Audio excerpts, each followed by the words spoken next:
Hello, everyone, and thanks for joining us. Whether it's for the first time or for some of you, I thank you for joining us consistently over the past year.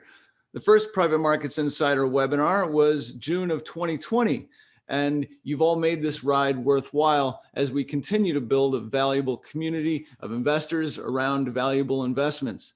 And we've featured dozens of investors that have been kind enough to share their evolving views through the pandemic. We've had thousands of people register to listen in, family offices, institutional LPs, GPs, bankers, and other insiders. And we've followed up to make valuable introductions to valued funds and deals. Now, as things open up, we're booking in-person meetings and even planning for a live LP-GP discussion and dinner event in October. So looking forward to that. Most of us feel a lot better as we shift to discuss today's topic, reopening and reinvesting. But following Memorial Day, the same as we remember our fallen soldiers, let's also remember the fallen community members and service providers that helped us through the pandemic. And let's remember how big of a global challenge we still face. It's not over, but it's also not too soon to think about the impacts on private markets and the opportunities. And we have investors and other insiders here today on the panels to provide their insights. Given the opaque nature of the private markets, we need a community to make informed decisions. In particular, private equity has outperformed public equities for decades by investing in solid businesses and facilitating transformations that supported entire industries.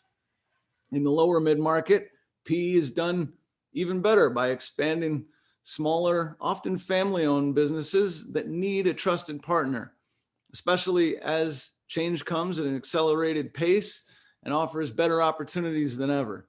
So here we are heading into summer and expecting to fully reopen the economy and the expectations that come with that. Of course, we don't always have appropriate expectations. Few people expected the pandemic. And once the pandemic hit, many people expected deal valuations to crash. And we could run through a list of other hopes dashed. Yet we still rely on expectations to take action.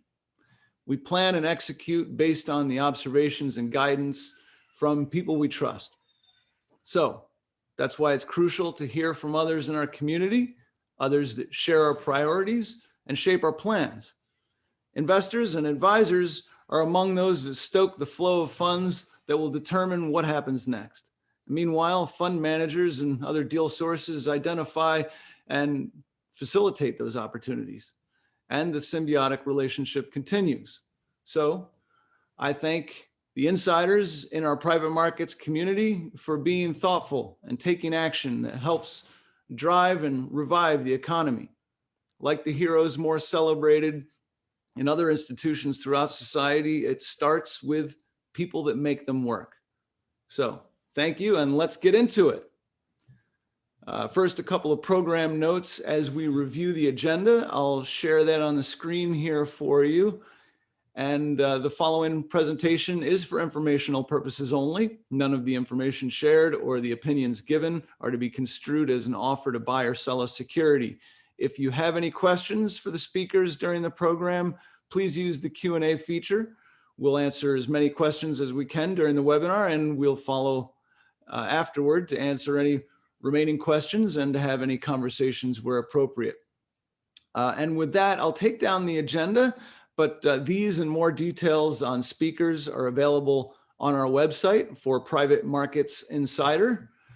And now I'd like to introduce Brett Nelson, co-founder and managing partner of Gabriel Horn Capital. And to clarify, Jonathan Lacrosse of Lacrosse Investments 37-4, many of you recognize him from supporting past webinars. He recently merged operations with Brett Nelson to form Gabriel Horn Capital, an alternative investment placement firm dedicated to raising capital for funds and direct deals. Brett has more than 23 years of alternative investment experience, including global fundraising, sales, serving on advisory boards, and investing more than $8 billion in 190 funds, secondaries, and co-investments as an LP.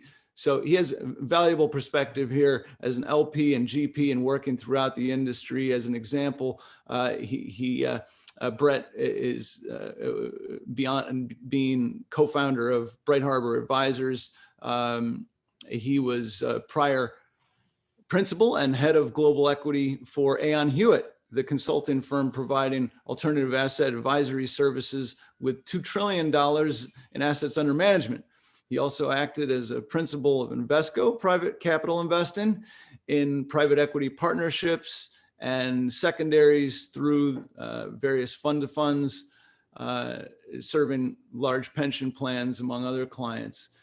He holds a BS degree, Bachelor of Science in Electrical Engineering from Villanova University and an MBA from LeBeau College of Business at Drexel University. So with that, I'll remind the audience to write in any questions using the Q&A feature. And please, Brett, take it away. Thank you, Kevin. I think you took out the first 10 minutes of my speech, so I appreciate you taking care of that for me. It is a pleasure to be the webinar chair for the Private Market Insider. And our panel discussion is State of Reopening and Reinvesting in Private Markets.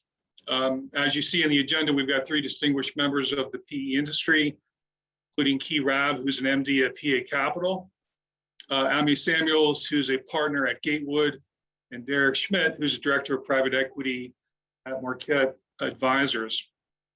So I think Kevin really encapsulated what's transpired over the last year. With the pandemic, we saw a slowdown in private markets as it relates to both fundraising, capital deployment.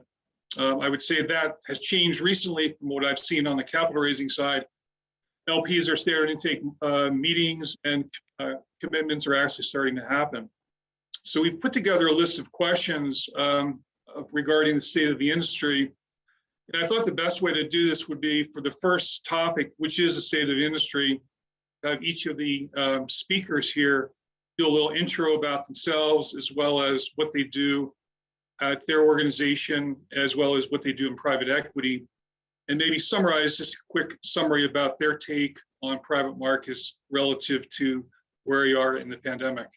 And maybe we would just start with Rabb first. Good morning. Hi, I'm Rabb, and I'm a managing director at PA Capital, and I'm focused on our multi-manager products where I make fund investing in North America growth, buyout, and distressed managers, and generally managers under $1 billion in capital, but really our sweet spot consistently has been kind of 350 to 450 million in fund size.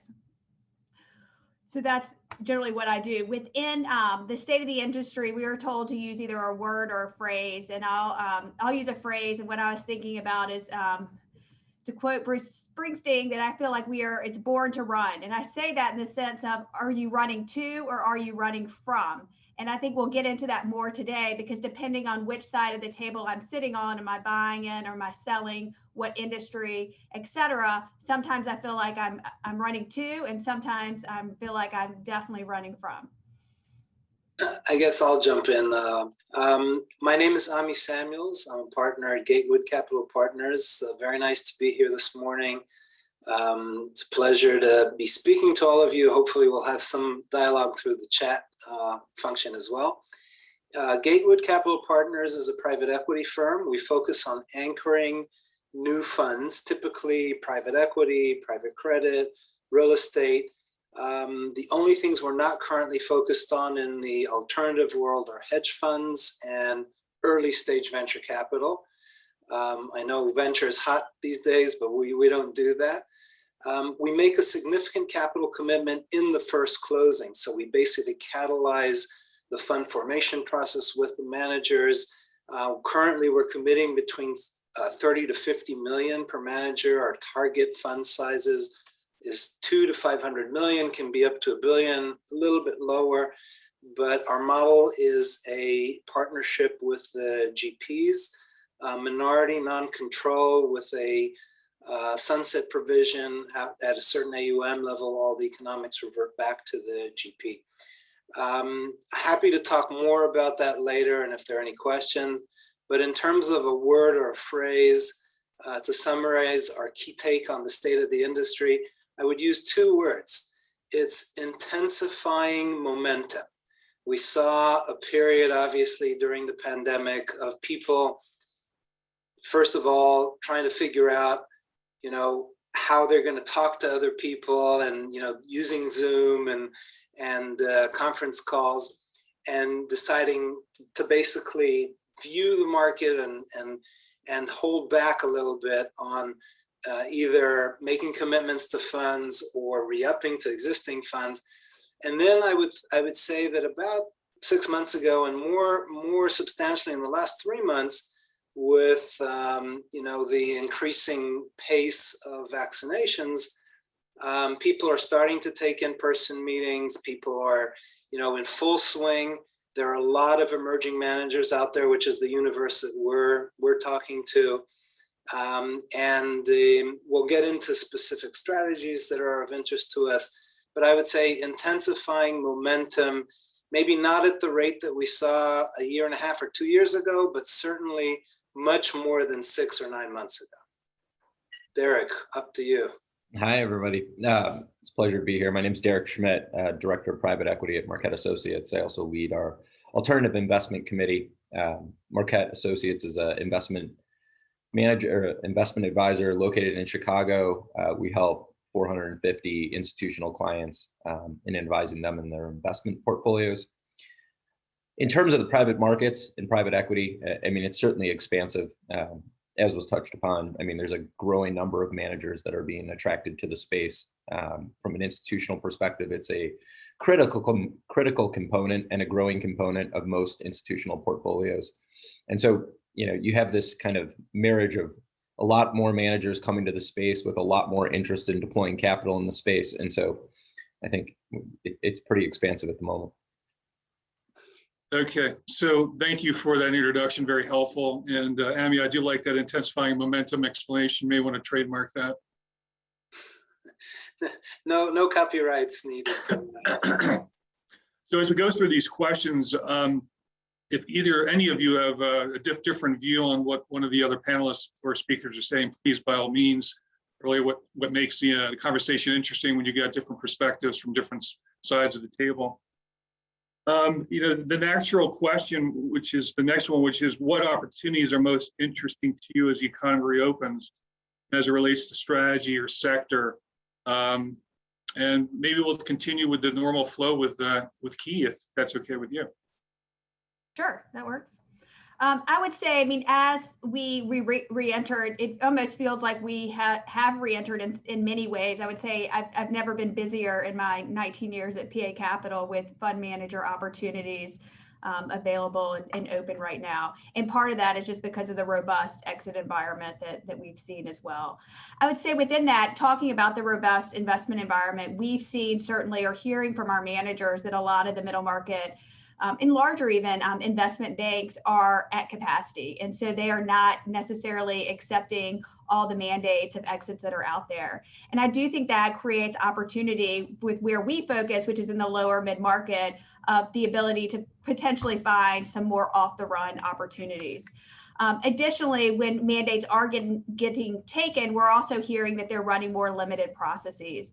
And so in that sense, I think there's more opportunity with the industry specialists. We've always been a believer with that industry specialists have the opportunity to, one, get up to speed faster on the market or the industry niche subsector within that factor. They also have the ability to bring industry executives more quickly to the opportunity to help really accelerate the value creation plan for the company. And so in these limited processes, the industry specialists have the ability to, one, run a little bit faster and be included in the process. Certainly, too, because we're seeing time from exclusivity to close being, generally 2 weeks these days. So I would say industry specialist is one area where we're focused on. And really, some of the areas we've been most focused on are healthcare, just given, I think this pandemic helped create a tailwind for opportunities in that space, particularly in the pharmaceutical services is one of the areas or subsector within that space where we've been interested and been looking. Also in the software space and the technology space, I think, as you know, this community that we're in right now has just seen the ability of how that you can leverage your time a lot more with technology, and how we will utilize that into the future. I think we likely will potentially travel a little bit less, and we'll be relying on some different subscription services, not just in this industry, but multiple industries, to just really rely more on data, and the software side will help create that. So I'd say those are two industry specific areas where we're focused. A third, another one that I would just mention as well, and this has been more, just given the environment that we've been in since June in particular, last June, is really around more DEI focused mandates. And so we're having a lot of clients come to us, and they are focused more on the emerging diverse, equity diverse managers, and creating a mandate or a fund or a platform around that. And so I do think, as you know, ESG has been around for a long time, and I think the focus on the S right now has really resonated with a lot of investors. And so I think we're spending time we've always spent time on first and second funds, but spending more time with those with a more diverse team leadership. Quick question on the specialization. Have you guys historically focused on specialized managers, or there is a heightened awareness given what transpired relative to your program? We've always had, I would say, a preference for specialists, but I think there is a place in everyone's portfolio for a generalist that just allows you to move with the market easier. Because if you are an industry specialist and your market goes down, sometimes that's an opportunity to find deals, and sometimes it can impact. So I do think there's a place in all portfolios for generalists, but because of some of these ability to react quicker, bring on more management teams that hopefully you've worked with in the past, have a more standardized playbook that you can execute. I think those are some of the reasons why we have historically preferred industry specialists, and we see dynamics going on today where the specialist really should be able to take advantage of the market. Great, thank you. Appreciate that. Amy, what's your view on the topic? Yeah, so as I said, we're quite flexible and broad in terms of our outlook and willingness to meet managers in a variety of sort of underlying strategies. But I would say that our focus in the last 6 months particularly has been on buyout managers with a differentiated kind of story. It can be industry specialization, but it also can be other elements, whether it's, rapid buy and build. We did a deal like that with a manager that just does a lot of tuck-in acquisitions, or a specific strategy that is different than other middle market buyout, GPs. Another area that we focused on, we did 3 deals actually last year, was for special sits, for distressed and special situation managers, that each of them had a little bit of a different sort of set of experiences, but are able to take advantage of some dislocations, both on the private credit side as well as the private equity side. The third one that we're actually working on these days is a very experienced manager who's setting up his first independent fund, actually in a unique sort of infrastructure space. And we all know there's going to be a lot of spending on infrastructure, but this manager has a deep sort of set of experience, and so we're helping him build out his platform. I think even though that's also a well played out sort of strategy in the market, but we're looking for managers that have a unique set of experience and differentiation. In addition, we're talking to obviously private credit and real estate managers, but I would say the first 3, unique buyout funds, special sits, distressed, and infrastructure, with the ESG sort of responsible investing spin that Key you mentioned. I think that's where we're focused on right now. And Amy, how do you define infrastructure? Infrastructure can be everything from traditional fixing infrastructure, which we're not really that into, to everything to renewable energy and, helping fix the planet from global warming and, calamities in that respect. But to digital infrastructure and to transportation infrastructure, we're looking at a manager that has done both, that has done traditional infrastructure, but also, the more advanced renewable and I would say a little bit differentiated kind of infrastructure projects. A combination of those can give double-digit returns. People are a little bit hesitant to do 30-year projects at a 5% kind of return profile, except if you're a huge pension fund and that matches your liabilities. You're looking for that kind of exposure. But I think a mix of really interesting new infrastructure projects can be really interesting now these days. Great, thank you. Derek, how about you? What are you guys focused on these days? Yeah. And unfortunately, we have such a broad array of clients, and the private market's pretty expansive, so we're focusing on a lot. But I think generally we've tended to prefer the small buyout space and the lower middle market space. It's a space that we like now more than ever, just given some of the structural dynamics going on in the market with so many middle market funds and upper middle market funds raising so much capital. We're seeing some really attractive exit opportunities as companies are bought pretty inefficiently and sold very efficiently into a pretty frothy market. And so we like specialists, as Key mentioned, the technology space, the healthcare space. Those are areas that if you look over cycles have really done a good job outperforming.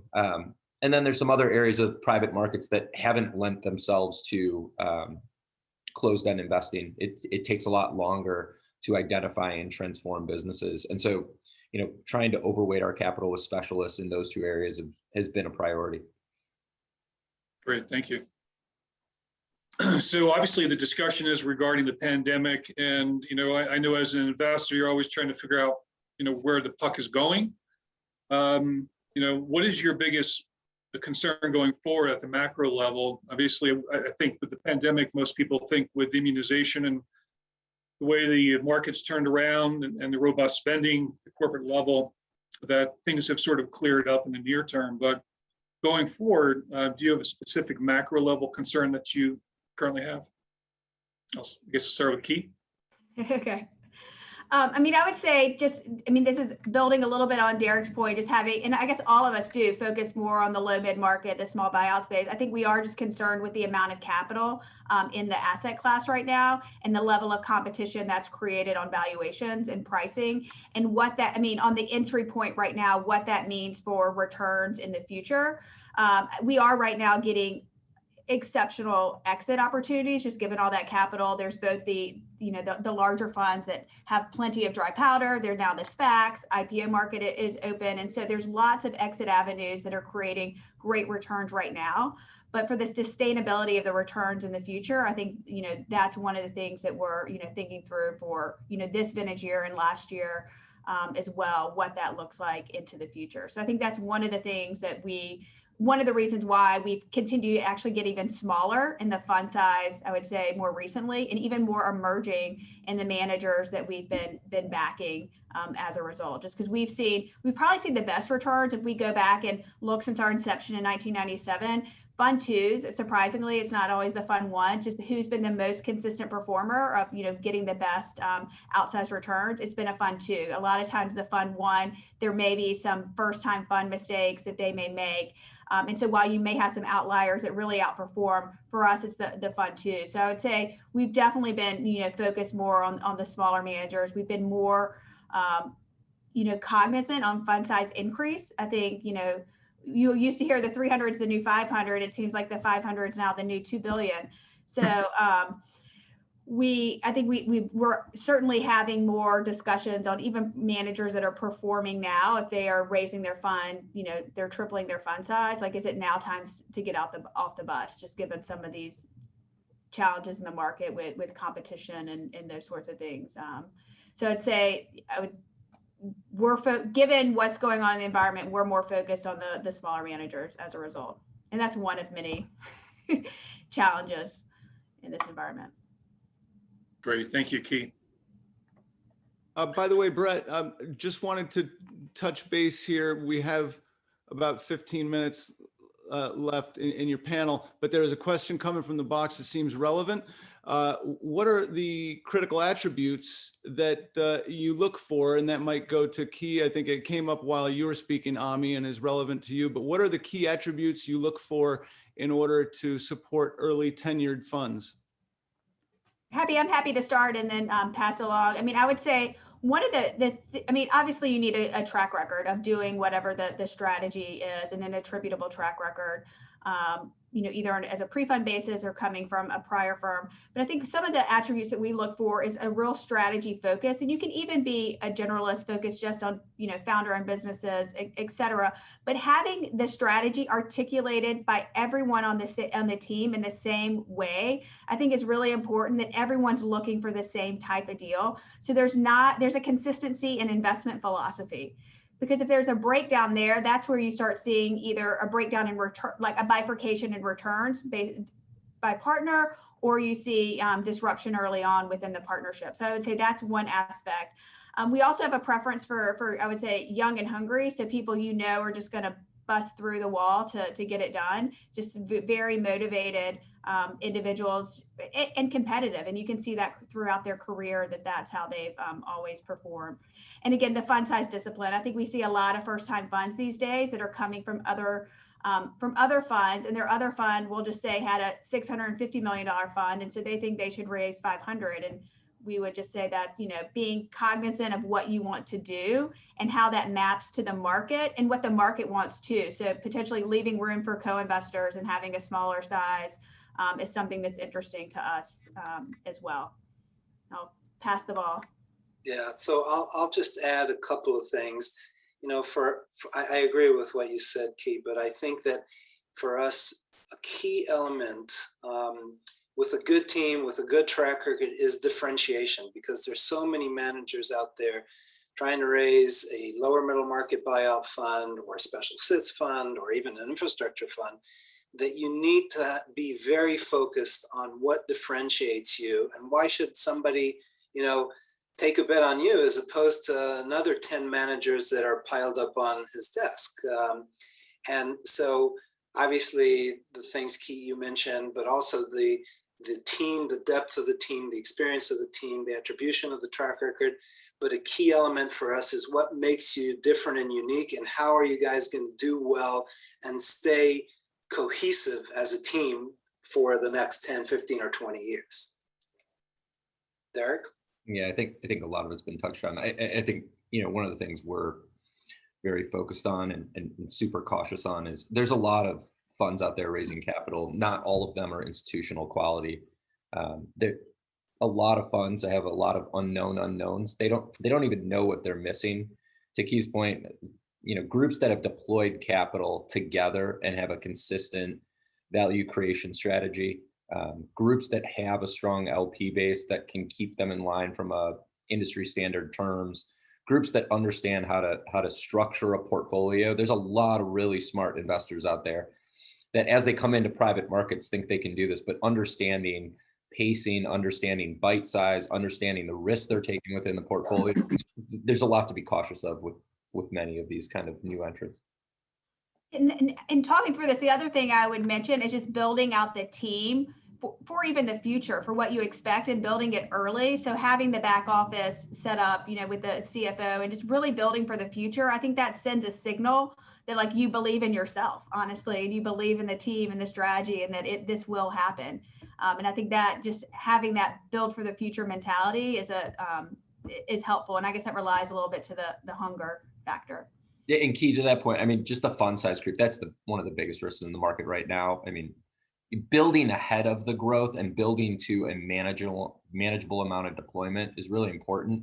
A lot of funds hit their kind of home run, as he said, in the first or second fund, right? And then they raise a really large fund, which means all the partners can go buy second and third houses and boats. And you start to get a misalignment, and you start to get this jump in fund size where you don't necessarily have the resources to deploy that, and you hope to build it over the course of that fund.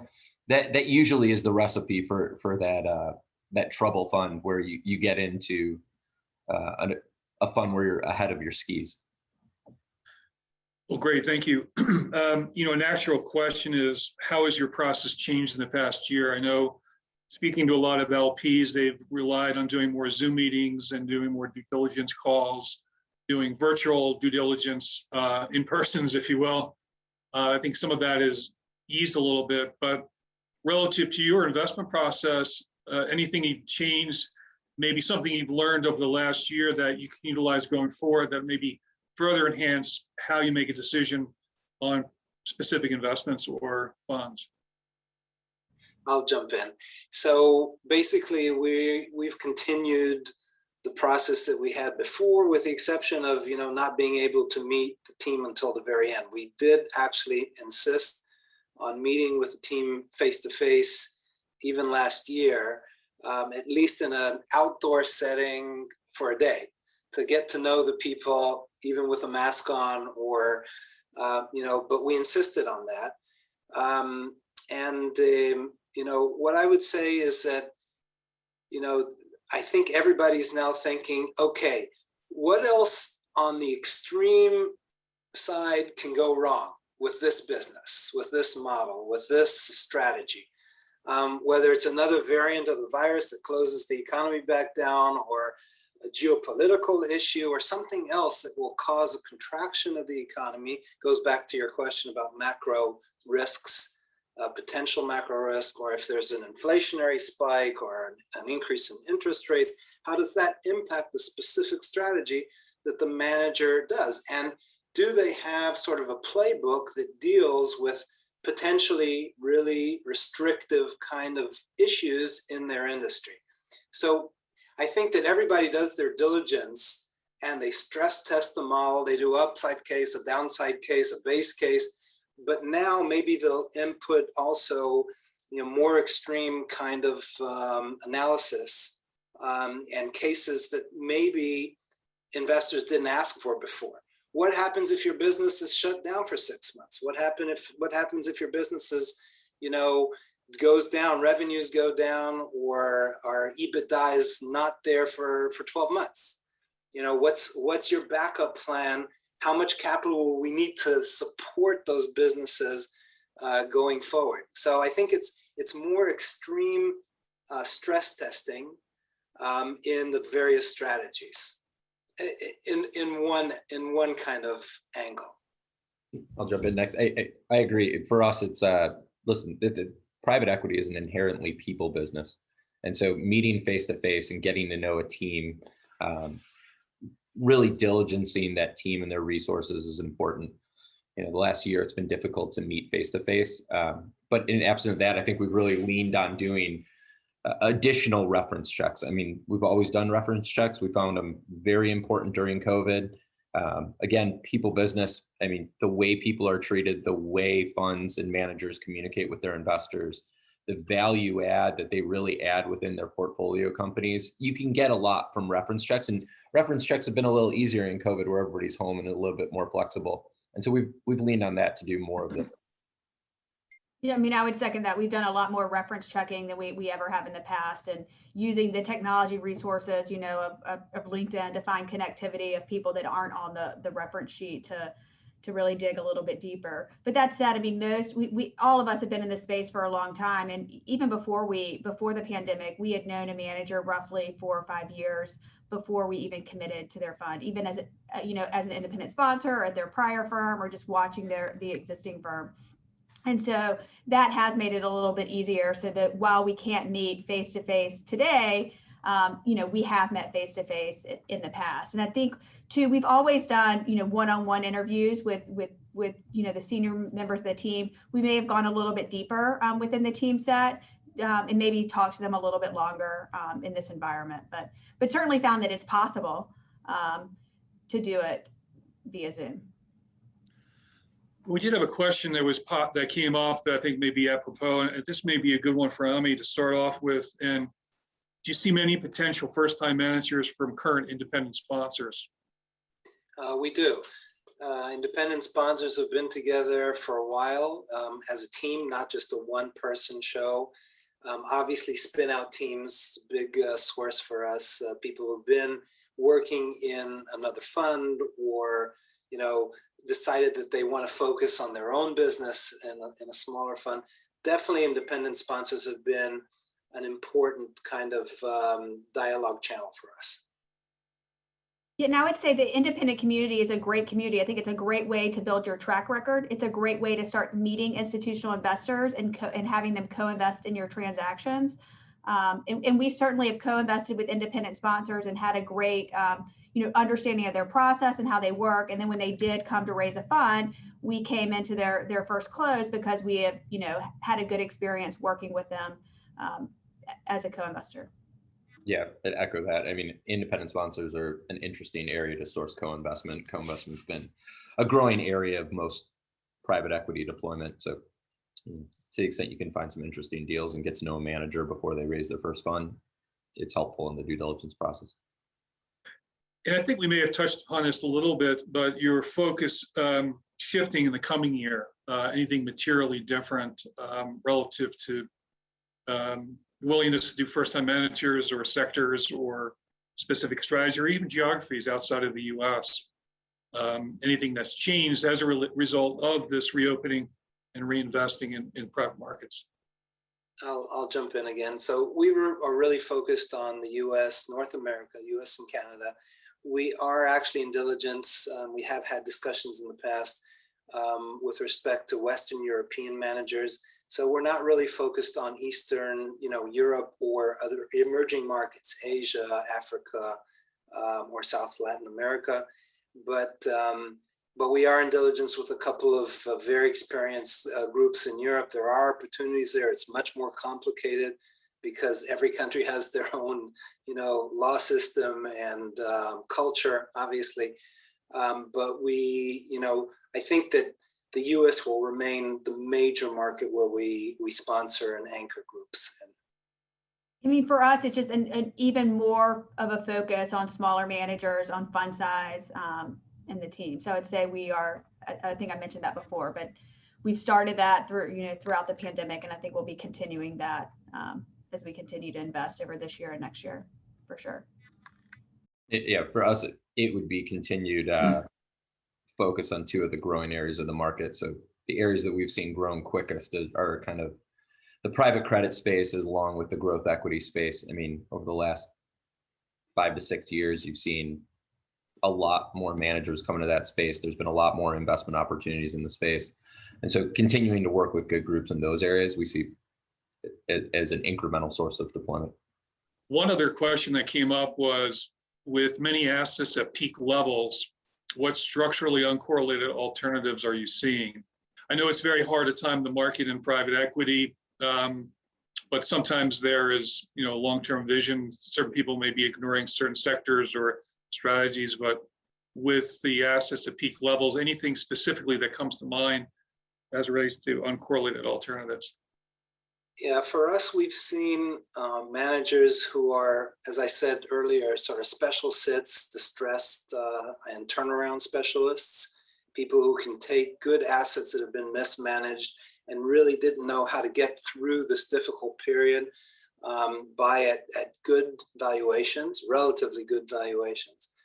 And another area, we've taken a look at sort of uncorrelated strategies, including, there are a lot of people doing impact funds and doing litigation finance and all kinds of things that may be less correlated to the level of economic activity. And obviously with distress, there's also more litigation that's going to happen at some point. So, there's some experienced lawyers out there that want to set up funds, but they really don't have attribution. They can't get attribution for a track record. And that's tough. That's tough for people like us who really need attribution and track record and something to sink our teeth into and to be able to then help the market into the market. So we're seeing a bunch of different sort of uncorrelated, or what people think are uncorrelated, market strategies. Sometimes it's hard. If you don't have a track record that you can really show to the market, then that's tough. Yeah, I would say this is an area it's always interesting, particularly in high price market, but a lot of caution is needed as you go into these. There are a lot of promises made with very little attribution. Special sits, distressed investing has always been attractive from a low cost and hasn't always played out from a returns perspective. You've seen a lot of all weather funds kind of be marketed, but there are great ones out there. You just got to be very cautious. Yeah, I guess we've got approximately 4 minutes left. Yeah, I think we've touched on a lot of this, but any golden rules or keys to finding top quartile decile performers? I know, Key, you mentioned, fund twos tend to have a good correlation with performance for the next fund, but any other specific golden keys that you look for when you're looking at potential investments or LPs to underwrite? And to me, this is a lot of what we talked about before about first-time funds and what you're looking for in those. So again, we talked about this defined strategy, differentiated strategy, team that's worked together. Those sorts of things. The hunger factor, I think, are all things that are important in the golden ticket. I mean, I really do. I feel like some of our best right now has been the independent sponsor model. Honestly, is co-investing, getting to know the manager on a really deep level. That's a deeper level than our normal diligence when we're just coming straight into a fund, because you get to see them through the whole process. So I would say, that's probably one of the areas where I'm most excited. So meeting an independent sponsor, finding an asset we really like, watching them through that entire process, and then committing to their fund. Yeah, I agree with you, Kia, but I would add in, for us, it also has to be a really good group of people. I mean, if the people are not people you want to work with for the next 10 years, then you should move on. People who have worked well together, but also communicate well, and there's a good chemistry between you and the team as an investor, because it's not worth it if they're fantastic investors, maybe on paper, but it's just not pleasant. It's sort of a tension kind of in the air, maybe one big rainmaker and the rest of the team are not really cohesive with them. I think that's something that, could be a sign of potential trouble down the road. I think that's one of the areas too, though, in this virtual environment that is harder to know. I think in the past we'd be in a room together and you could see who's talking about each deal and who piles on and how they interact together, or go out to dinner and see the interactions in a more casual format. And so I think that's something that definitely is lost in this virtual environment. But it's coming back. You have to do it.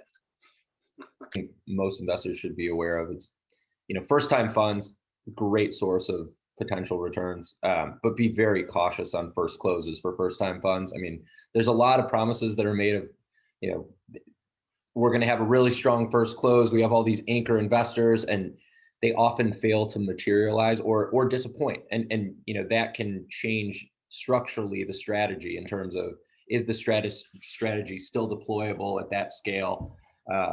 And first-time funds usually don't have one and done closes, and so I would encourage investors to be patient. That said, you do create a lot of goodwill if you come into a first close, which could give you preferred co-investment rights. And so sometimes as we're talking about fund size, if it will get to a size at least that they can continue to run their firm and deploy the strategy, in some ways the fund might end up being smaller than initially anticipated. And often that's a positive development. We have one last question regarding, the family office has a question regarding healthcare.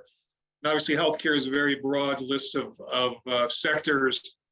Is there any specific subsector within healthcare that you find interesting, especially given what we've all gone collectively through the pandemic, but you may be a group who focuses in a specific area? I know, Key, you mentioned pharma, but any other subsectors that you guys look at currently? We looked at a really interesting group that, are doing services and tech for some of the large players. It's not necessarily development of drugs or, but it's the technology systems and services and sometimes manufacturing of these, a really experienced team. We couldn't get there. It was a little bit too early for us, but we really like their model. I think they're going to do really well. Yeah, I think in the healthcare space, it's so bifurcated. That there's so many nuanced areas of healthcare that are attractive, and so many different payment models and service models that are evolving as we try to provide better care to a increasingly elderly population, personalized medicine. I mean, the service side is pretty interesting. Great. Kevin, I see you popped back on. Yes, thank you, Brett. That's And a clue. thanks for managing some of the different questions coming in. And of course, thank you to our speakers there, Key, Ami, Derek. In particular, Key, I like your quote of the boss there. It seems like people are running more towards than running away, but born to run for sure. So moving on, look, for the next discussion points, we're going to have a quick set of context that is set by one of our supporters here from Hamilton Robinson. I'd like to welcome Jim Parmalee. James Parmalee, I call him Jim. I'm hoping all of you get a chance to get familiar with him and call him Jim as well. And Jim, you can start to share your presentation slides. Jim's going to take a few minutes just to go through a couple of points. James Parmalee is Managing Director at Hamilton Robinson Capital Partners. Jim is Managing Director, as I mentioned, and is responsible for sourcing, analyzing, investing, and monitoring private equity investments in the middle market. Jim also serves as a member of the board of directors of Gray Matter, PNE, Tanknology, and Great Elm Capital Group. Jim previously served as a member of the board of directors of the Meet Group, and he earned a BA from Trinity College and an MBA from Columbia University's Graduate School of Business. And with that, Jim, feel free to fill in any gaps on your background and how these slides will lead us into the discussion that you are also moderating on investing for peak performance in private equity. I look forward to hearing your comments and the comments of your panel. Thanks, Kevin. As you said, I'm a managing director at Hamilton Robinson Capital Partners, and I'm pleased to serve as the moderator for our next panel, the Investing for Peak Performance in Private Equity. As Kevin said, before we jump into that, a little bit of background on Hamilton Robinson and a little bit of a preview into the panel. So we're based in Stamford, Connecticut. We're investing out of our fifth fund.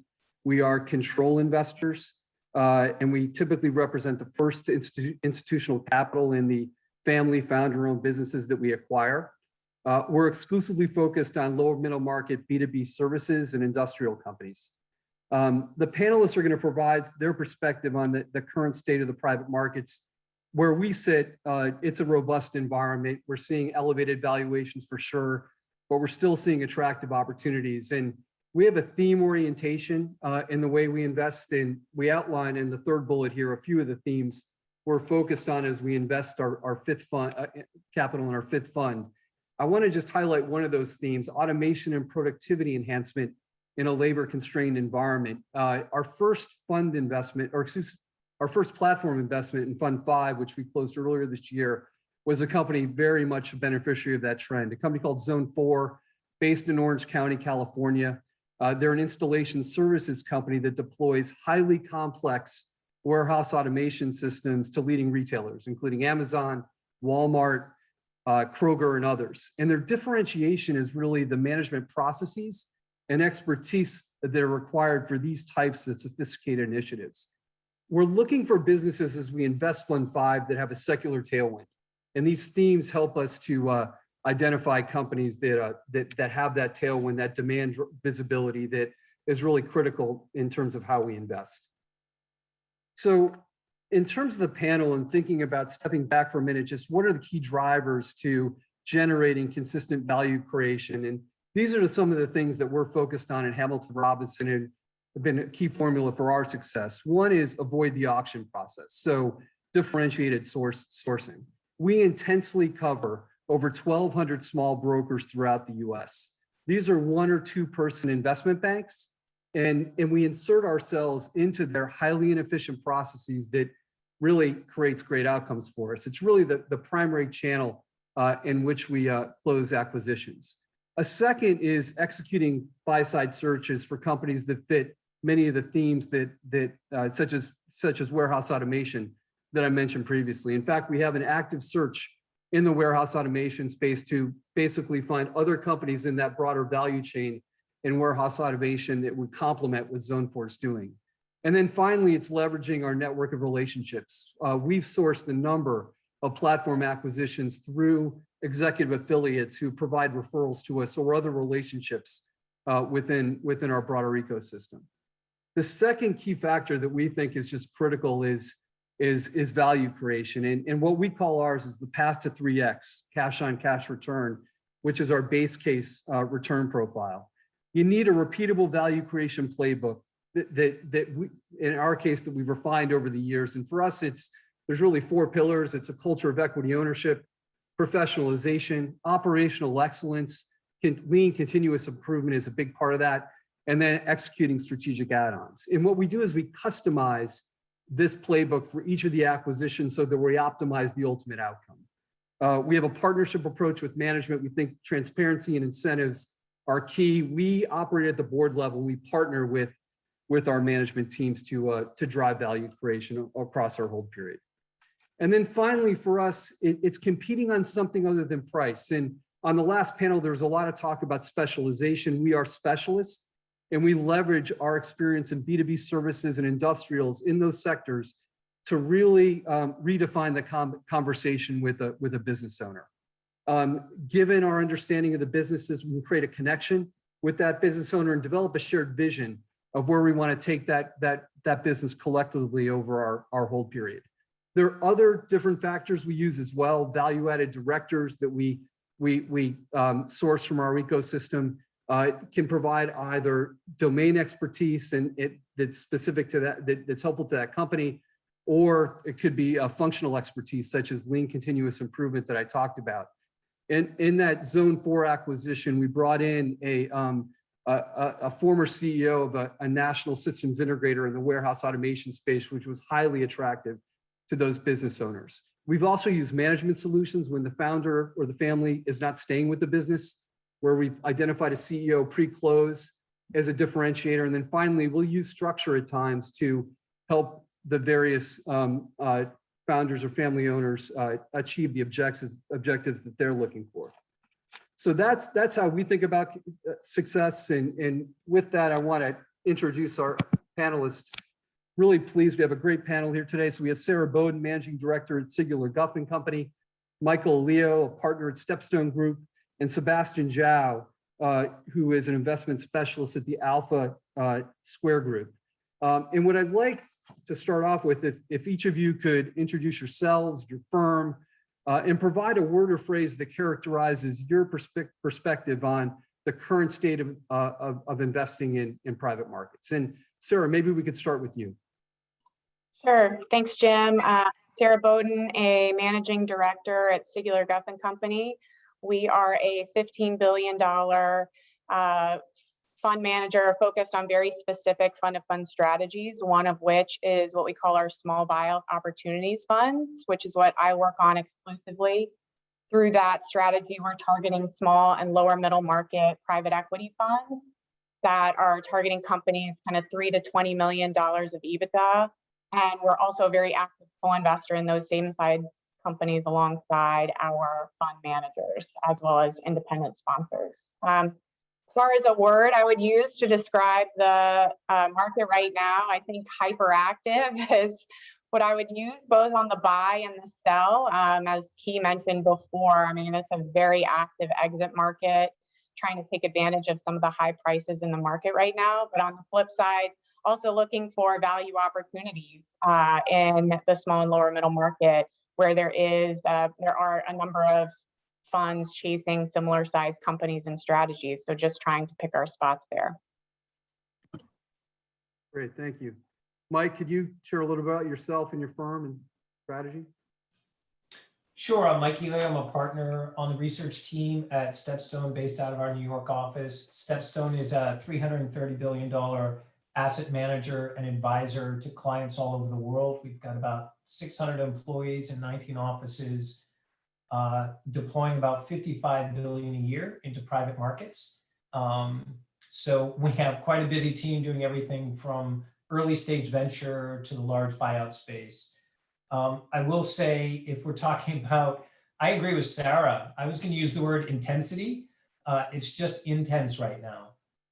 I feel, and we'll probably get into this, we've all been working 120% since COVID started, and it has not let up. So I'll leave it there. Thanks. No, I agree with that for sure.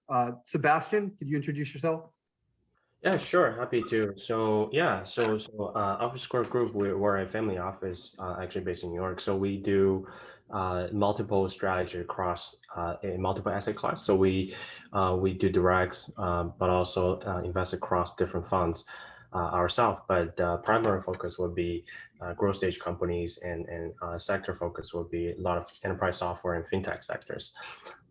So yeah, we so far we've deployed over $700 million, and out of 40 different direct portfolios, and plus 20 plus private fund exposure. So pretty much across all the different asset classes. But I guess internally we do allocate a lot towards growth type strategy. Got it. Mike, maybe you could talk a little bit about, in terms of your firm's StepStone specifically, what makes you a top performer in your respective market? What do you think really distinguishes and differentiates you in your strategy? Sure. Well, we work with a number of clients, so we work across pretty much all strategies and all private market verticals. I think what we focus on is making sure that the funnel stays as wide as possible. As we go through cycles, whether it's a COVID cycle, the GFC, or anything else, the trick is really to make sure that you knock on enough doors, or as the old private equity expression goes, you kiss a lot of frogs, because you need to keep that funnel as wide as possible to narrow down those few investments that you find meet the mandate and pass the threshold of what you find investable in these markets. So unfortunately, there is no simple Bloomberg machine for finding the best investments in private markets. So we actually have to have a lot of meetings. I think last year, even during COVID, we did 4,300 manager meetings, trying to figure out who's worthy of our money and our clients' capital. Sara, how would you answer that question? What differentiates Siguler Guff? Yeah, so I would probably come back to co-investment. I mean, not only it's a big part of our strategy, our current fund, our fund 4, which is just shy of $1.6 billion, 40 to 50% of that capital is targeted for co-investments. And not only has it been an alpha generator for us, where we're not just deploying a co-investment strategy looking to mitigate fees and expenses, we're actually looking to double down on some of our managers' best deals.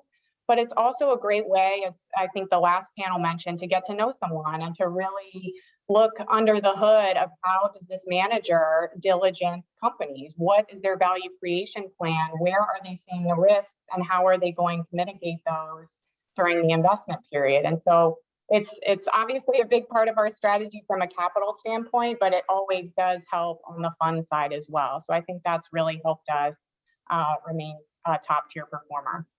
Sebastian, question for you. You talked about having a growth focus on what you're doing. We're clearly seeing elevated valuations. I guess today, are there specific sectors kind of coming out of COVID that you're focusing on more aggressively, certain areas that you're prioritizing, and conversely, areas you just want to avoid as we kind of come out of, as we reopen? Sure. A couple of things, right? Yeah, so we've historically, or even before COVID, has been really focusing to the business that was actually shifting online. Even at the fintech levels, we invest in a lot of B2B payment companies. There's one example called AvidXchange, whereas we did invest during COVID, but it turns out to be phenomenal.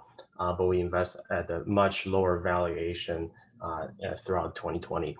If you look at Coupa or Bill.com, which is trading at much 2 to 3x multiple higher than previously we're getting in the private market. So I think a couple of things, right? So we do value sectors such as enterprise software and fintech. We think some of the behavior change will persist, and remote work, some of that the behavior will remain, and obviously, from payment perspective and behavior shifting online, I think that's irreversible in some capacity. So we're definitely keep more focus into those two sectors as we previously did, but just COVID accelerated the entire process of digital transformation. But I think from our deployment perspective, so on the manager side, we actually deploy much earlier, so it tends to be early investment. But then from our own strategy perspective, we tends to be more sort of early growth or growth stage focus, whereas we look at company usually somewhere 200 million towards a sub 1 billion, whereas we can still see 3 to 5x towards the upside. So that's really what we were looking for. But obviously we're pretty careful about the multiples that we're paying. And one of the advantages that we have is we do view the investment pretty long term. So we will have that long term view. And obviously from our perspective, we can take even 7 or 10 years horizon from our perspective. Any areas you'd avoid or avoiding, Sebastian, or de-emphasizing? Well, yeah. So currently out of our I guess investment book, we don't do too much of a consumer at the moment. So I think I guess that's a more preference than actual a front. And out of portfolio we invested, we actually see more portfolio breaking out in enterprise software and fintech sector. So and we decided to choose that versus the other sectors. Got it. That's helpful. Mike, how about for you? You talked about having a really broad funnel. Are there certain areas that you are prioritizing now, either because your clients are saying, hey, I want more exposure to this, or you see really compelling opportunities? Yeah, you can't help it, right? You can't help leaning into certain industries and sectors at different parts of the market cycle. I will say my standard answer to clients that say they want to do something, usually in private markets, if you have a great idea today, you should have committed a year ago, so you missed it. Because you need to find the right manager who can build up a pipeline and take advantage of that opportunity when it's here. That said, you're right, you can lean in or lean away from different sectors. And I will agree with Sebastian, right? There are things we leaned into: healthcare, financial services, IT. Those are the obvious places to go because of the COVID tailwinds that we all got over the last year. IT in particular, because of the compression of long-term cycles. I will say when it came to IT, we actually took a more cautious approach than most, because there's a difference between COVID tailwinds and an acceleration of a long-term trend, right? So you really had to look at the specific investment to see which category it fell into. COVID tailwinds go away, long-term trends are here to stay. So we tried to lean into those IT investments that really were just moving us along that IT curve, not something that, I don't know about you guys, we're on Zoom right now, but once we're all back in the office, I hope to use Zoom a lot less so that we can see people in person and do some of our work in person, not all of it. But that's just an example of the many things that we've leaned into because we had to, not because we plan on doing it for the long term. And I guess to flip, Jim, to the other half of your question, what are we avoiding? We're avoiding things that most institutional investors have been avoiding for a long time. It's pretty much energy. So I think everyone still has scars from 2013 that they have yet to get over. And so it's just an area we're underweight. We're not totally avoiding it altogether, but we're definitely underweight that space. Yeah, we'd agree with you at Hamilton Robinson in terms of how we're focused within industrials and B2B services. For sure, energy's We'll look at opportunistically, but we're not leaning in. Sara, would you highlight specific sectors of priorities for you guys today? Yeah, no specific sectors. I mean, again, we're focused on the small and lower middle market. That's been what we've focused on since our Fund 1, and even as we've grown to our Fund 4, we still are focusing on the same small company, small fund market. And really, what we're looking for there is a true value creation plan. A lot of times that does come through industry specialist, somebody who knows food and beverage really well. And not only are they able, I think as the last panel mentioned, to bring in executives to help grow that business or supplement the management team, but it's also about sourcing opportunities. I think right now, especially in this market, the proprietary deal is truly a unicorn. I mean, there are so many firms chasing similar sized businesses, a lot of investment banks, obviously. And so trying to find value in a market where you've got mid-market funds coming down into our market as well and inflating prices, it's really about the sourcing engine that these firms have. So it's not necessarily an industry or a specific area we're focused on aside from the lower middle market. And similar to what Mike said, I mean, yeah, energy is not really something that we're targeting these days. We are still licking some wounds from that, and don't know that we have the stomach for that roller coaster of emotions for those deals. But I mean, we're opportunistic, so we're always looking for the right opportunity to invest in a fund or an industry, and looking to partner with the best people to do that. Got it. And that's a good segue into my next question, which is finding differentiated managers and the experience over the last kind of year to 18 months. I don't know, have you changed the way you think about criteria in terms of what are key drivers or indicators of success for a manager prospectively? How has your thinking kind of evolved in the context of what we've learned through COVID? Sebastian, I believe you invest directly in managers as well. Do you want to kick off on that one? Yeah, sure. So yeah, from our perspective, we do invest into a lot of sort of mostly, I guess, earlier managers throughout the sort of the VC managers and plus some of the growth. So we take a blended approach. So the way we think about it is really twofold. We do invest into some of the bigger managers, right, throughout the COVID, but given some of the meetings are done pretty much virtually. But then on some of the emerging manager, so we're doing some of that as well. So I guess maybe speaking to the first tranche, which is more established manager. So for example, we were part of likes of Iconic, Co2, etc. So those would be a bigger side. So we've invested into multiple products. So we're comfortable doing more of underwriting even through COVID, or even invest more aggressively throughout the process. And then the other bucket, I say we have that program, basically sort of like the emerging manager program. We look at them as either spin outs from top tier funds, such as likes of Highland Capital or many other sort of high profile names. And then during their Fund 1 or Fund 2, we would selectively invest with them to get exposure as preempt a Sequoia or Index of the world. So those managers tend to be very early at the seed or Series A level. So we feel that works as well. And statistically showing that if you invest into all the index of those emerging managers, the capture the return profile would be from IR perspective, it would be much higher than a established manager. So we do have those two programs running altogether. So but again, I think we're done some of the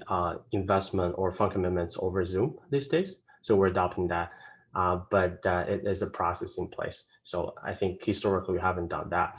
A lot of blue chip manager we're committing virtually. That tends to be much easier than virtually. Thank you. That's helpful. Mike, how about for you? Any lessons learned or observations through COVID in terms of what works and what doesn't from a manager selection perspective? And how have you changed your process of selection in the context of being more virtual? Yeah, I think the process hasn't changed. I think it's just been exaggerated a little bit. I think we still have all the criteria of diligence, right? When you look at an opportunity, whether it's a primary, a secondary, or a co-invest, right? I will say Zoom has helped us to achieve, I guess, additional interviews with players that we wouldn't necessarily have met with in the normal process. So we can dig a little bit deeper into each particular investment. I will say one thing it has highlighted, when you do as many meetings as we do, right? And you have, a mid-market manager meeting after another, right? I don't think they realize they all sound the same. So, they tell you this great new thing, and the guy like the hour before him on Zoom just sat there and told me the exact same thing. So I think, there's a reason why Sara, Sebastian, and I keep mentioning differentiation and differentiated strategy, because we know it when we see it, right?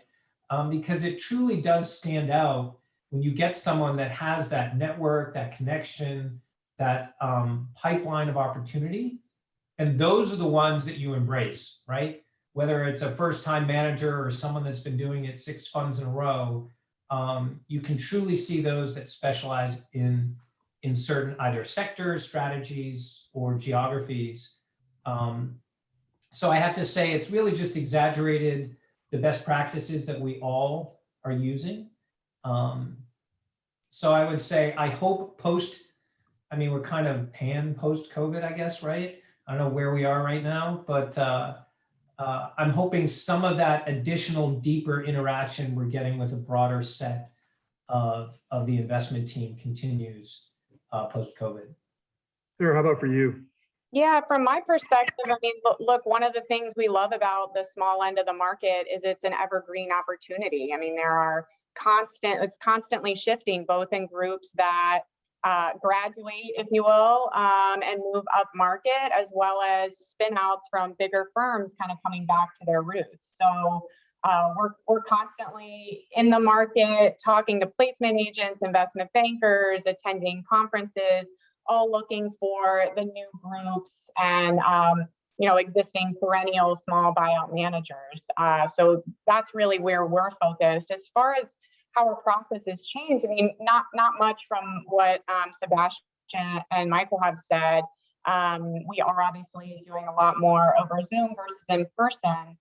I think from both a co-investment perspective, as well as looking at underlying companies in a fund, we are very focused on EBITDA add backs and trying to think, what is this business going to look like post-COVID, especially as quality of earnings and investment bankers like to have those pro forma adjusted EBITDA numbers and what is really a steady state as we come out of COVID. The other thing I'll mention, and Michael mentioned this too, is the funnel. And it's not just for us, but also for our managers. We want them selecting the best opportunities in this market. And so, when somebody's coming to us trying to get to a first close, it's great if they're able to articulate this differentiated strategy, but without some deals in the pipeline that really exemplify what that fund is going to do and focus on, it's really hard to make the push to get into that first closing. By the way, if you don't mind if I cut in here, Jim, momentarily, this might be relevant to what Sara and Michael are saying about differentiation and focus and so on.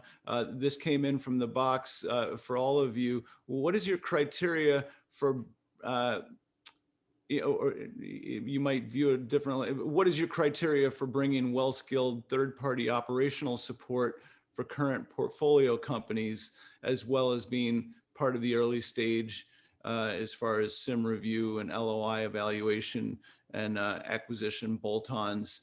Obviously, this might apply a little more to you directly, Jim, but I'm sure that as investors, the rest of them have an insight into how they view this process for their managers. So Jim, perhaps you'd like to answer that as far as your focus and how you use, skilled third-party operational support, and then maybe some input from the group.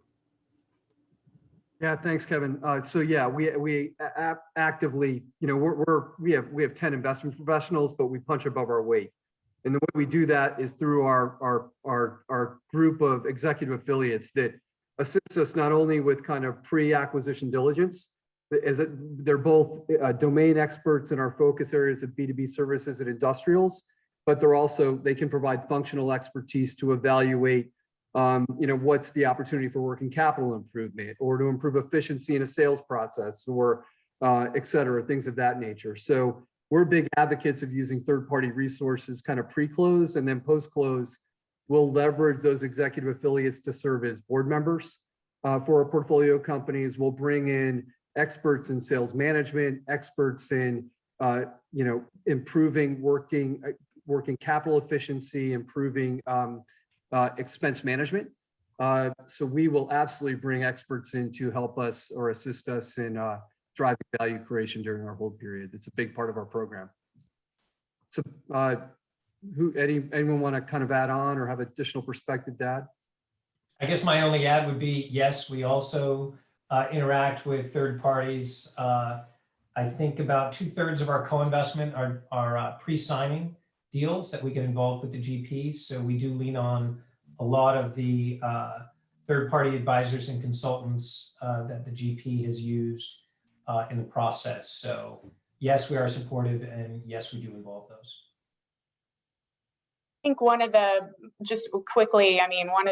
third-party resources we use, especially if it's an industry that's a little more specialized or one that we don't have as much experience in, we'll use GLG to try to get smart on the industry. But we've got a portfolio now of over 700 companies. There's usually somebody we can connect to find out some inside information and maybe even specifically KPIs or what's going on in a specific industry. But like Michael said, we also look to piggyback on the third-party diligence reports that our sponsors are commissioning. Makes sense. Capital deployment plans for 2021. What are you seeing out there? Are you guys looking at increasing? About elevated valuations, not only on this panel, but on the previous panel. What's the appetite in terms of, let's say, actually, moving toward exits with the managers you work with versus deploying new capital?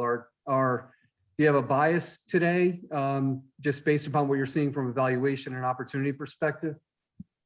I guess I can start. Look, we would love to exit as many things that aren't nailed down in this very frothy market, and are probably some of those co-investments and underlying fund portfolio company investments are moving closer to exit than maybe earlier planned, just trying to take advantage of the very robust market multiples. But we're also very much on the deployment side as well, and looking to find managers that have a differentiated strategy, good pipeline of opportunities, and ideally have some excess capacity that we can co-invest alongside them and some of their best ideas. So it's trying to exit at high multiples, but still buy value, which is always a challenge. But I expect 2021 will continue to be a big deployment year for us, and hopefully also a big exit year.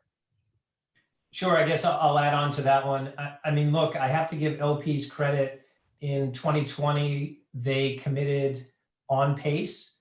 It was quite a busy year, and everyone pretty much made their pacing target, and 2021 will be no exception. It's actually a testament to, you saw what happened during the GFC, everyone kind of committed like drunken sailors, stopped, right? Missed a great window and then started all over again. We're seeing consistent commitment pacing and an excellent deal flow.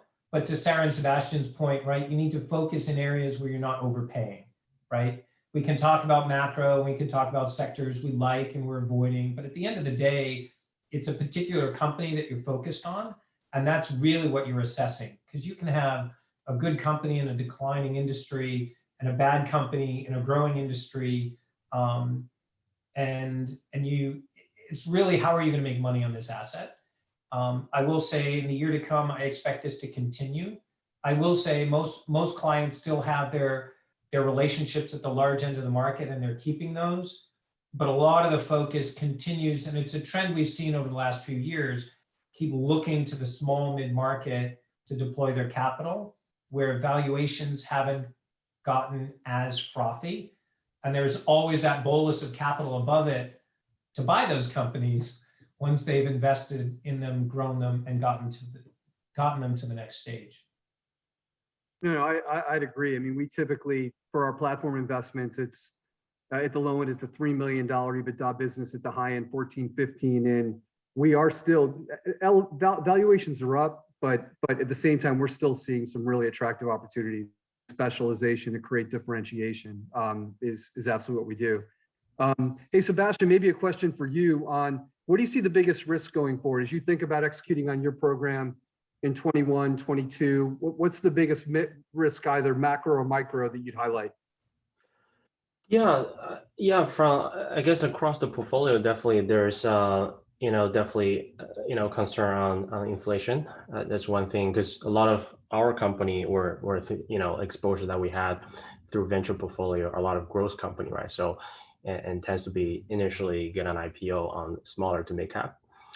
So some of that definitely from inflation, that's definitely a big concern. But I think some of that we do look heavily into the entry multiple that we're getting.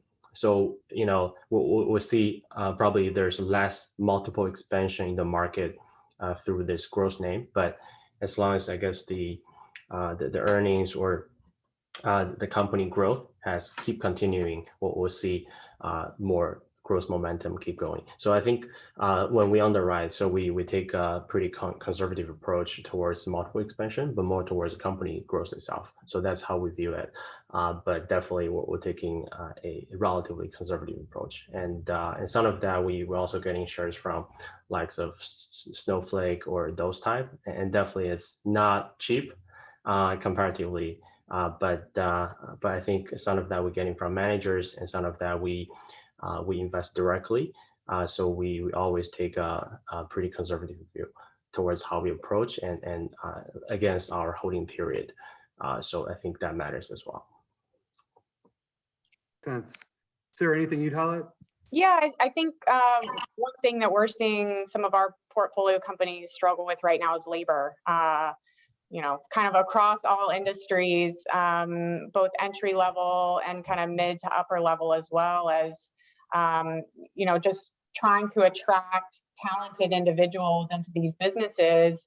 Everybody is kind of on the move. I think COVID has changed people's priorities, some people's priorities a little bit, and so there's a lot of opportunity out there to find a better fit. And so we're constantly trying to help our businesses with both attracting key C-suite personnel, but also, we keep hearing from them about labor shortages. And as the economy ramps back up, probably at a quicker pace than maybe most anticipated, finding skilled labor to help take advantage of that growth and that momentum has been challenging. So hopefully that corrects itself at some point this year. Yeah, that's the number one issue our portfolio companies are confronting. We're working with them day in and day out, trying to assist with that. Mike, what would you highlight? Yeah, actually, it's kind of interesting. I know we only have a few minutes left, and I couldn't help but look at the question that popped up on the screen regarding ESG, and I thought it would make sense to make sure we included that in the few minutes we had left. Oh, please do. I missed it, so I'm glad you brought it up. Yes, ESG has received increased attention in the space, and I will say ESG and DEI are things that we are hyper focused on. And I will say we score every investment, regardless of primary, secondary, or co-invest. It gets an ESG score. We have an ESG committee that ranks these investments 1 through 5. For emerging managers, we actually work with them to make sure we help educate them in the process on how they can incorporate ESG into their firm. And we use that. They do not have a vote, I will say, in our investment committee. but it is taken into account as part of the risk assessment. Because let's face it, ESG is really just a new wrapper on risk assessment that we should have been doing all along anyway, right? So it really is just, it's a great term and it's a great way of wrapping up a concept, but it really is risk management. And so we do take that into account. It is scored. And we do think that those that focus on those types of risk tend to have, if not better performance, lower volatility, because they are focusing on the risks within their investments. I mean, we don't need to go into all the academic studies that have come out saying diverse companies outperform. I mean, that's for a whole nother panel another day. Sorry, Jim, to just hijack that. I know we only had. No, I'm really glad you did. Thank you for doing that. We actually had another question just come up about geographic diversification, how you're thinking about U.S. versus international. Anyone want to provide perspective on that? Yeah, I can always talk, but then I'll pass it to Sebastian or Sara. I mean, look, the private markets are a global industry, and you need to focus on all the opportunities that are out there globally. We have half our client base is outside the U.S., half the opportunities we see are outside the U.S. And so we do think it makes sense to have diversification in your portfolio for that very reason, something you would do even in your public markets portfolio. So it makes sense. That said, you have to look at each individual investment, again, macro versus micro, as to what's the risk return profile of this investment versus another opportunity that I have available to you. We are spoiled a little bit here in North America that we can lean in to the things that we have in our own neighborhood without having too much geopolitical and FX risk that goes with it. That said, what is local to our clients are everywhere. So a local investment in the US is an offshore investment to a client in Europe. So I think keep an open mind, let, to Sara's point, be opportunistic, have a plan, but be opportunistic, right? And look at each one as to how it fits into your portfolio construction. Any specific international market you'd highlight today as being particularly interesting or spending more time? Well, define international, right? I mean, obviously, I look at it as developed versus developing, right? So clearly, Europe and US are developed markets. They're doing well. I know they just came out, I think it was the World Bank projections. Growth in the US is the only one that will return to pre-pandemic levels by 2025. So clearly, those are the markets that if you're going for growth, that's where to go. But you can't ignore the size of Asia in global markets and the opportunities they have there. So with that, maybe I see Kevin on the screen, so I think I'm getting the hook. Listen, I just want to thank you all for your participation today. Thank you very much for participating in this panel, and I'll turn it back to Kevin to close. Well, I didn't mean to be the heavy with the hook here, but I appreciate your concern. Actually, as a final speed round, at the risk of holding people after class, there was another question that came up about defining small fund size. And given that Private Markets Insider and Gabriel Horn Capital focus in particular on the lower mid-market, we hear a lot about it from all of our investors and the great opportunities if you can invest at that size.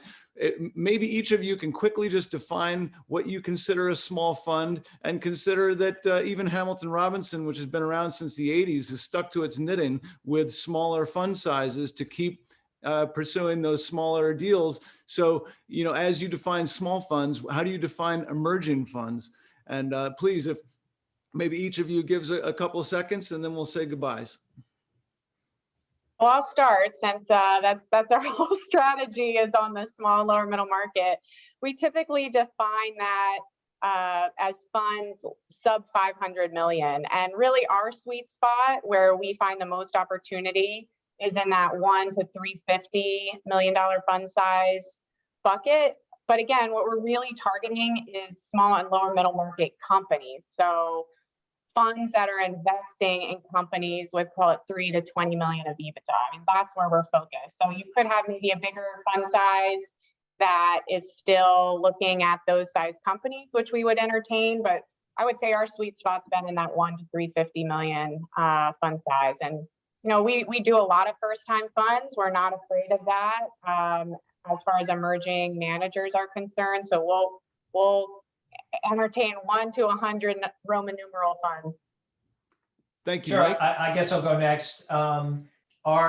We have 43 different sector teams. We've got a small buyout team, a mid-market team.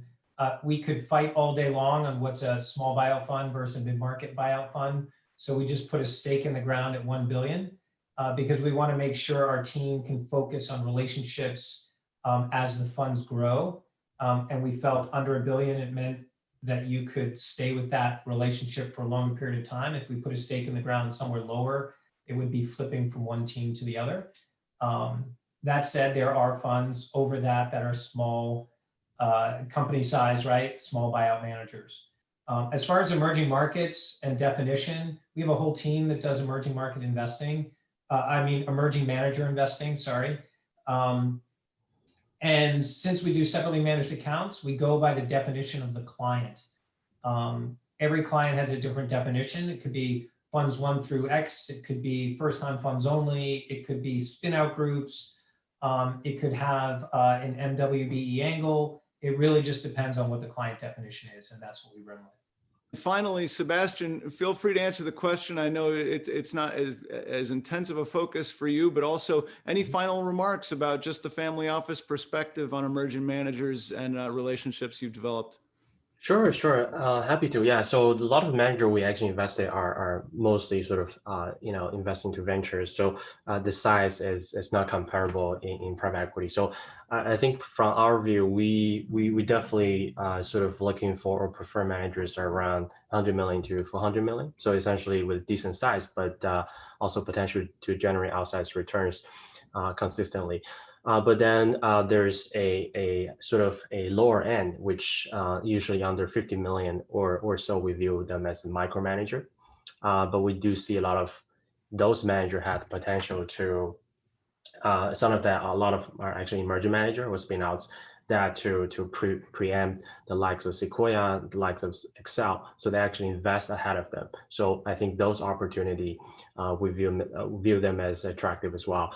And so I think we would definitely view Fund 1 and Fund 2 as emerging and some of the spin outs.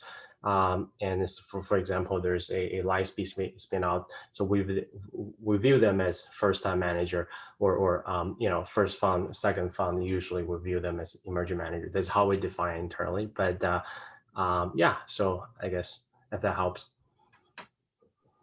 It does. Thank you very much. And I'd like to thank all of our speakers, in particular, Jem Parmalee and the whole team at Hamilton Robinson for helping to lead this discussion and put together plans. And of course, I'd like to thank Sara and Michael and Sebastian for your input.